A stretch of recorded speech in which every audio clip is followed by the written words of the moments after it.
Dhulivandan special असं मटण थाळी बनवूयात। इथं मी अर्धा किलो मटण घेतलेलं आहे। हळद मीठ लावून अर्धा तास मॅग्नेट करून ठेवलं होतं मी हे।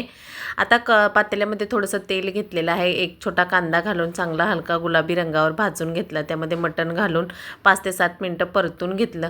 वर झाकण ठेवलं, एक थेंबही पाणी न घालता वरच्या झाकणात पाणी ठेवलं। पाणी चांगलं कडकडीत गरम झाल्यानंतर खाली मटणाला पाणी सुटलं होतं छान। परत 2 मिनिटं झाकून ठेवलं आणि वरचं पाणी ओतून घेतलं। परत तीच प्रोसेस करून मस्त वर पाणी घालून घेतलं आणि परत ओतून घेतलं। अशा प्रकारे अळणी रस्सा तयार करून घेतला। मसाल्यांमध्ये अर्ध्या वाटीतलं अर्ध खोबरे घेतले, अर्धा इंच आल्याचा तुकडा घेतलाय, कोथिंबीरीच्या अशा काड्या घेतल्यात डेंटल, आणि एक छोटा टोमॅटो घेतला होता। इथं मी 1 चमचा धने जिरे आणि तीळ 1 चमचा भाजून घेतलं गरम करून, आणि सगळे मसालेही छान पद्धतीने भाजून घेतले।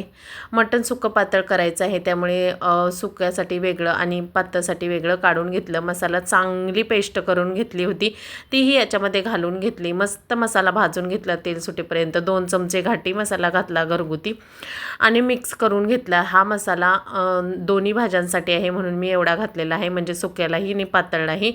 एकदाच मी मसाला भाजून घेणार आहे आणि अर्धा मसाला पातळमध्ये घालणार आहे आणि अर्धा मसाला याच्यामध्ये। आता मिक्सरच्या भांड्यामध्ये जे पाणी मसाले उरले होते त्यात पाणी घालून मस्त याच्यामध्ये घालून घेतलं, मिक्स करून घेतलं। झाकण लावून मसाला अगदी छान शिजवून घेतला, जेणेकरून आपल्या मसाल्याचा उग्र वास आपल्या मटणाला येणार नाही।